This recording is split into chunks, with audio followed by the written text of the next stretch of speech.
Check. Wow.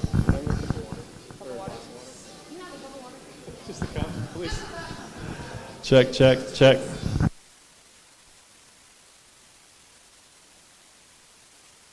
Check, check, check, check, check, 1, 2.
Good evening. This is Bears Talk Live. I'm Juju Phillips. Week number 8. Welcome into you and our fans here at American Honor Ale House watching another week of Lenoir-Rhyne Sports Athletic Talk as we get ready for week number 8. We want to take a look back, though, first off, as we're going to talk football for the next 30 minutes along with cross country and swimming. We want to talk football first, and the Bears last week coming off a 35-7 win, beating Limestone on the road.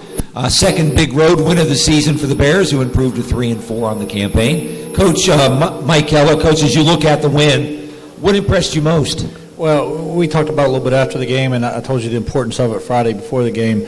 I was happy, and I don't know if I want to say impressed, but I was definitely happy that we played well in all 3 phases of the game. I thought our kick game gave us good field position all night, pinned them deep several times. Offensively, I don't think we played great, but we were definitely opportunistic and made some key third downs, picked up a 4th and 6 on the first drive of the game, was able to run the football and make some first downs, a lot of groupings, a lot of different stuff. And obviously the thing that really carried the night for us was our defense. I mean, they created 5 turnovers. Other than one MA that led to a touchdown, they really shut down Limestone's quick game the whole night, stopped their run, and didn't allow them to throw the ball over the top.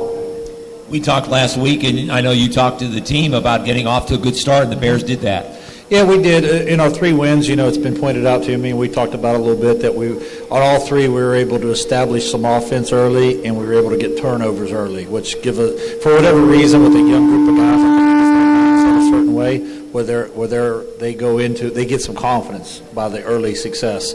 What I'm trying to impress to the team is we need to have a certain standard of play no matter what's going on early, so that if you don't have early success, and then we get up 7-0 and we think we're the best team in America. We got to learn to just play the situation for what it is. As you looked at defensively, and that seemed to carry the day, as you mentioned that they say sometimes turnovers defensively come in waves, and it certainly did last week. Yeah, I think we created 5 turnovers. Quentin Hayes early in the game had a strip fumble. Obviously, Landon Scott had 2 picks. The one that was returned all the way for the touchdown. I think we had a tip ball early in the third quarter. When it was up, we were up 21-7 in the third. They get the ball, and our defense goes out, and I think it gets tipped by one of the D linemen, and Quentin picks it off. And then late in the game to ice it, Kyle Duggar, they try to run a little go route, and he goes over and makes an interception. It seems like they come in bunches, and I look back, we needed every one of them. When you look at the Bears defensively, and as you get ready for the next contest, defensively last week, it seemed like everybody from the defensive line who made plays, stopping the run, the linebackers who made some big plays, and, of course, you talked about the secondary. We talked to Mike Lopez, the defensive coordinator, a couple of weeks ago. He said it's got to be like a really good spaghetti sauce. Everything's got to be mixed well and balanced out perfectly, and that's what we saw last week defensively. Well, if anyone would know about spaghetti sauce, it's Mike. No, he talks about 11 guys doing 11 jobs. And I think our understanding in the last 18 months of being here has grown as far as their understanding of 11 guys doing 11 jobs. I think early on they knew that. Obviously it's growing, but their trust level of, if I do my job, the guy beside me will do his job, so that they're not trying to do too much. It really is. It's when they get 11 guys doing 11 jobs, defensive line running to the ball and stopping the run, linebackers playing the way they do, and then the secondary getting to do what they do, then it's a good defense. When guys jump out of gaps and try to do too much and try to go do their own thing, then it has holes in it, and I think Coach Lopez and the defensive staff, they do a good job stressing that. They do a great job of pursuit. Our first 3 periods every day are pursuit, tackling and turnovers, and that really is, no matter what your defensive scheme is, that really is the key to playing good defense. We talked after the game on the radio. You mentioned that it was such a turnaround from a year ago when you guys played Limestone. They seemed to be the more physical team and the faster team, and the Bears flipped the script in just 1 year. Yeah, well, that goes to, some of the young guys really grew up. A lot of those freshmen we were playing a year ago against them had good winners and grew up, and then we were able to go recruit, and bring in some guys. And, when I left that game a year ago, us and Limestone were picked 7th, both retired for last in the league. And we played them last year. They beat us going away, and I left that night thinking, man, they're bigger and faster and stronger than we are, more skilled than we are. This past Saturday when I left the stadium, you and I talked about it, I left the stadium feeling that we were the bigger, faster, more physical and skilled team. And hopefully our arrow is still pointing up. They do a great job down there recruiting. We go head-to-head with those guys all the time, so they're not going to go anywhere. But they got a pretty team, a physical team, a fast team, and for us to go down there and do what we did was very encouraging. The Bears are off this week. They're idle this week as the Bears have a bye week. What has been the focus this week as you have the guys practicing, preparing for the next game, which comes in a couple of weeks? Yeah, this is one of our favorite weeks. This is the first Wednesday where I'm not sleeping at night. No, the biggest focus is to try to get healthy. Even guys who are playing, all those guys out there in football. It's football. They're all beat up. They all got nicks and bruises and the whole deal. And for us to have a week where we don't really have to have the physical practices, where we could go back to almost an August camp mode of reteaching it. And getting some of the young guys up to speed and giving some of the veterans, the Kyle Duggars, the Nelson Browns, those guys that have taken so many reps, giving them a week where they could get minimal reps and giving their backup some really good reps. I think that makes you a better football team. So now that we really have a 3-game season left, we go to Pembroke and then we know who we got coming the next week, and then we finish the season with Catawba. So it's a 3-game season, and we're looking at this week of let's get better fundamentally. Let's go back and reteach some stuff. Let's give some young guys a long look, and let's get some of the veterans some rest. Bears now 3-4 on the season. Is it optimistic or is it realistic to say maybe this team can win out and have a winning season? I told the team going into the Limestone game, you could win out and you could lose them all. We don't have a team that could just show up at the coin toss and roll the ball out and we're going to win. So we try not to get caught up into that phase of it. We don't want to look at the schedule and say, okay, this is a loss, that's a win, this is a maybe game. Our deal is let's just go out and have the best Tuesday or Wednesday or Thursday we can have. And if you'd asked me last week, 2 weeks ago against Newberry, I thought we were practicing really well, and we went out and didn't play well, laid an egg. The past week against Limestone, I don't know that we were a little beat up. We were a little long in the tooth coming off the Newberry loss, so I wasn't really sure how that game was going to go. And we go down there and we play a great ball game. So you can't tell with kids, and especially a young team. But I do think that we are practicing at a level that prepares us to have a chance every Saturday. You talked about, since you got here, about being a person that trusts the process and try to get the kids to trust the process. Are you seeing that? Well, when they have some success, it's easy to sell that, right? Like when I went to Concord and I was giving those talks, if we come out and we lose our first so many games, then those talks aren't very good. When you win early, then guys buy in immediately. The same thing at Cal. Here the problem was, we were really changing the way we did things, from practice to techniques to individual, and they had a lot of success doing it the other way. But we didn't know that way, so we came in doing it the way we always did it. So getting that culture change, that buy-in, has taken really a year to create, a classroom culture of learning. And now our guys, when I'm giving those talks, I'll look, across the team and I'll see them shaking their head like, yeah, I'm starting to have success because I did trust my buddy, or we did fit it a certain way, or we did, just the way the drill did, or we didn't look at the scoreboard and we played and ended up being good for us. So, it's far from complete. It's probably at sea level right now, but it is getting better. Well, final question. I want to ask you about the next game coming up at Pembroke. We got all next week to talk about that, but unusual to have a bye week this kind of late in the year. Would you like to play 11 games down the road in the future? I think anytime you want to play the maximum amount that the NCAA allows you to play, you'd like to play 11. Fortunately or unfortunately, our schedule fell the way it did this year. I think it's fortunate because we got 3 tough games left, and we really could use a bye week. I mean, I'll be honest, last Wednesday, I was really concerned we're playing so many freshmen of them hitting that freshman wall, and you could see it at practice, and they kind of needed a little week where they didn't have the pressure of a ball game. So this week here, this year here, I think it's been great. Moving forward, we'd like to play 11, but you can't. I mean, it's hard to find someone that's got an open week the same time you do it. The stars got to line up a little bit for you. I have another question. I was going to ask you the fact that because of the bye week, you get a chance maybe to go out and look at some of the high school football games around in the area and in the region. They're approaching the end of the regular season, the playoffs coming around. Where are you in terms of recruiting, or what can you tell us about the process of recruiting right now for the Bears? We are light years ahead of where we were last year at this time. Now, I think if you saw our class, if you see Max Boyd and Quentin Hayes and Zay Huff and the kids we brought in, I mean, it's looking like it's going to be a pretty good class. This summer, or 2 summers ago, I think we saw right around 500 kids in our summer camps. This year here, we wanted to make it over, we wanted to get closer to 1,000. If you count us going to some of the other camps, we really saw a couple thousand.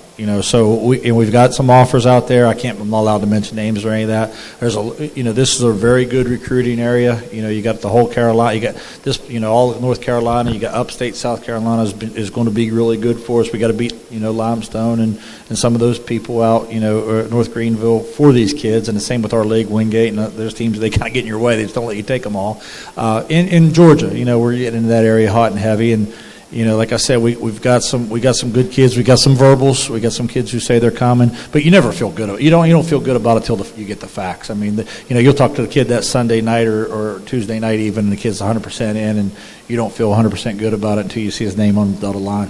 What are the selling points, or what do you try to sell the kids on? Well, I mean, I've been around this league enough now. I mean, I think our town, I think it's the best. Obviously, I'm partial. I think there's more to do in Hickory. I think our game day atmosphere is the best. I want to say we spoke after the Newberry game, and we had about 25 kids for a home day visit that day, and we've had somewhere between 20 and mid-30s for every home game visit. When they come and they see the experience, the game day experience, the tailgating, the passion with our fans, the passion for LR, I think that's very impressive to them. Kids don't really get caught up into what last year's team did. They all think, well, when I come, I'm going to change that, and we'll win every game when I'm there. So, I think it's important for them to see the game day. I think it's important for them to meet the coaches, see how they would be coached. I think it's just as important for us to coach them in the summer to kind of see, is he the kind of kid, not just athletically we want, but is he the kind of character kid we want? Does he have the work ethic that we want? Is he going to do the right things on and off the field that we need?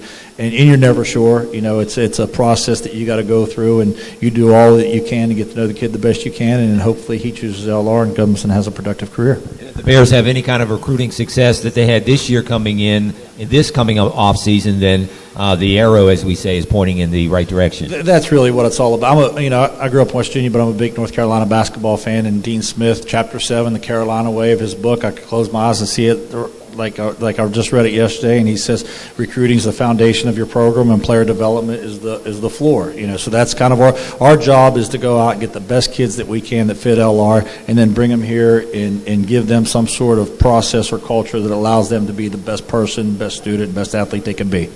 Coach, as always, thanks for your time. Appreciate it. No Enjoy problem. the off week, huh? Yes, very much. Head coach Mike Keller joining us now as we're going to switch gears a little bit. Don't forget the Bears are off this week. They return to action a week from Saturday at Pembroke. First time that Lenoir-Rhyne has ever played at UNC Pembroke in football. And I believe we want to call up Coach Williamson. Here we go.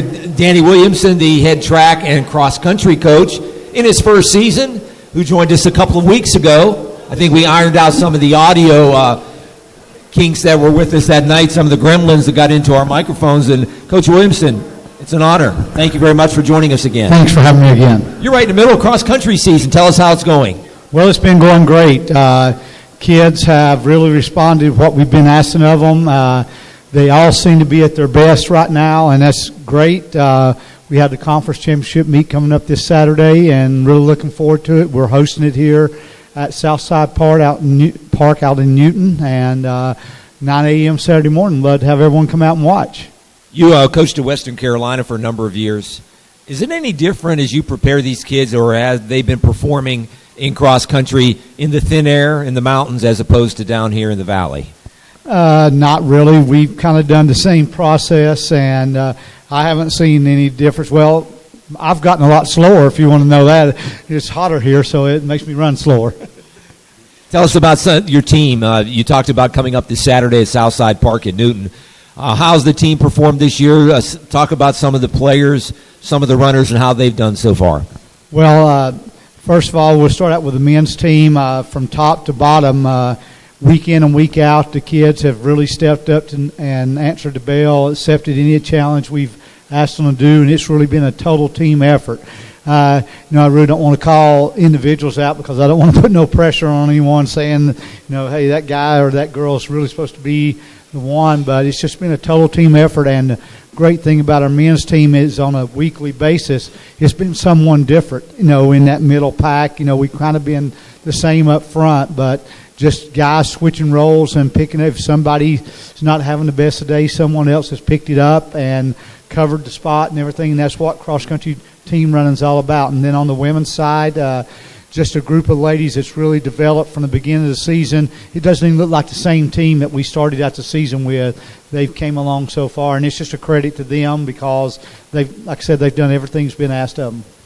When you coach them and, as you said, ask them to do certain things, how important is positive peer pressure and the back and forth that they push each other besides just the coach saying something? Is that an important ingredient into having a successful cross-country team? Yeah, very much so. And I think what the kids have done amongst themselves is they developed that bond and accountability amongst each other. Hey, I got your back and you got my back. So, and they've kind of taken that role on. That's kind of the way I want it to be, but I don't tell them that's the way it has to be. I kind of let them, if I can present that to them, seeing it through me, and then they just pick up on it. I think just trying to be the best leader, and then if it'll rub off on them, then they adapt to it. With track and field coming in the spring, are you doing any preparations for that coming up? Talk about that. Yes, sir. We started our fall training. The NCAA has allowed us to, we could do 8 hours a week up until the middle of last week, and we could actually start on the 20-hour week. So we've been going for about 5 weeks of 8 hours a week. So we've been getting some things done, and that group is really coming along also, just doing amazing things. Very proud of them. Coach, as always, thank you for joining us. Continue good luck, and thanks for coming by. Thanks a lot. And again, Saturday morning, 9 a.m., Southside Park. Danny Williamson, who is the head coach, cross-country coach for Lenoir-Rhyne. And our third guest for tonight is the swim coach who joined Lenoir-Rhyne back in 2007, the first and only swim coach in Lenoir-Rhyne history. His name is Paul Schiffel, and I had the honor of inducting Paul into the Catawba County Sports Hall of Fame back in 2016. Coach Schiffel, a pleasure as always. Nice to see you. All right, so tell us about your swim team right now. What's going on? Well, we're in the water. We're training really, really hard, and the kids are really, really tired and sore and broken down.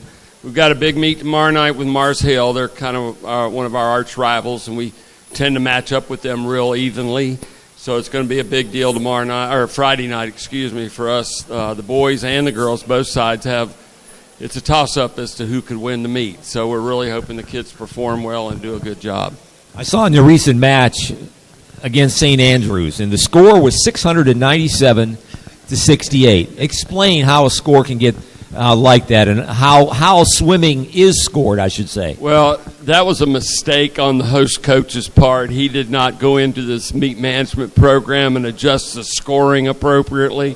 So once I went back and adjusted the scoring appropriately, it wasn't quite as big a spread. St. Andrews is a relatively small program, and so that kind of set them up for, a score difference that way.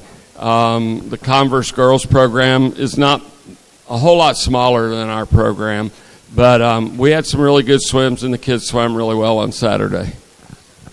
As you look at the conference season, I saw where it's the Bluegrass Mountain Conference. Yes. So many Lenoir-Rhyne fans are so used to the South Atlantic Conference. Right. What is the Bluegrass Mountain Conference? Well, Bluegrass Mountain is a collection of programs across the Southeast. 6 of the programs are SAC programs.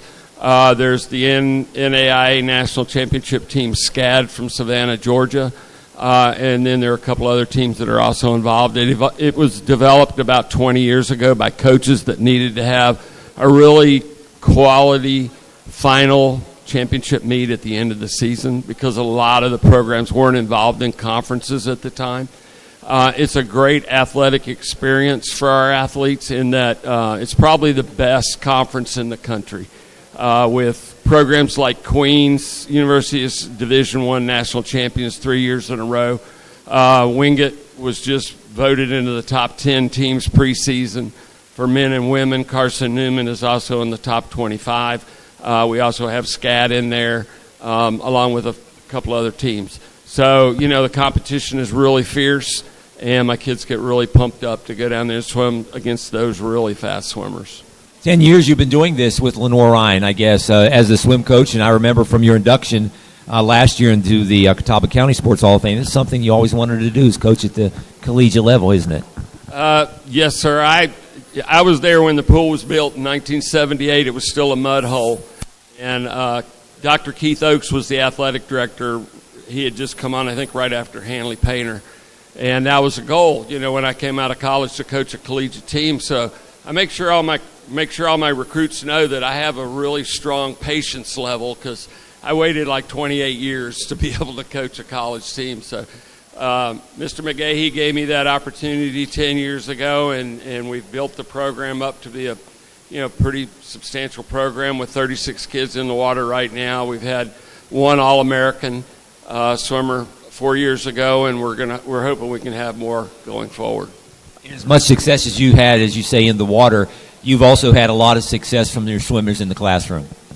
Well, that is an unwritten goal that every recruit understands. Academically, I expect my athletes to carry a high academic rating, and my teams have been Scholar All-America teams all 10 years, with the exception of one semester.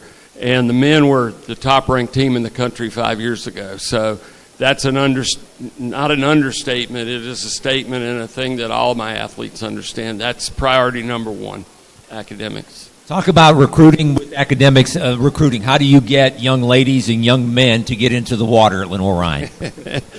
Sometimes I have to shove them, but for the most part, we've got a lot of kids looking at our program. We're trying to take it to the next level, obviously.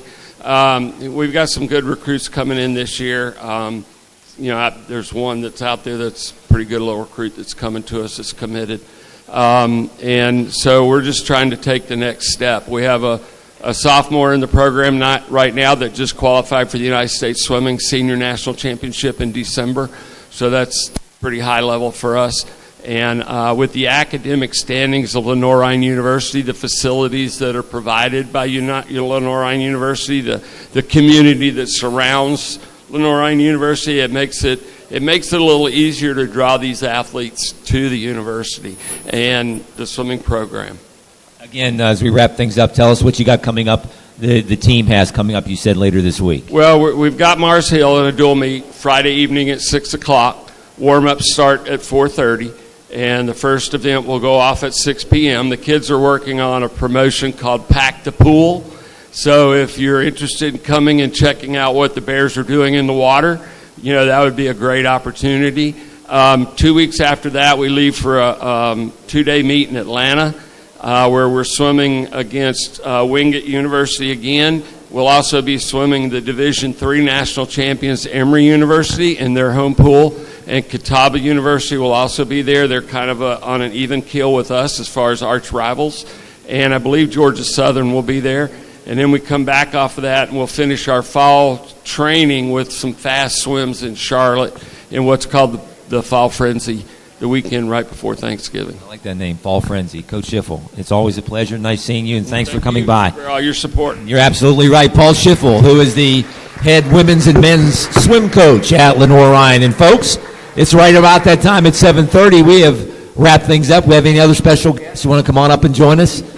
We'd like to thank all our fans, each and every week, loyal fans coming out and watching us and listening to the show, and, of course, you that are watching us online as well. We'll be back again next Wednesday night. No football game this Saturday. The Bears are off. They'll return to action a week from Saturday as they take on UNC Pembroke. For Bears Talk Live, I'm Juju Phillips. Until next time, so long, everyone.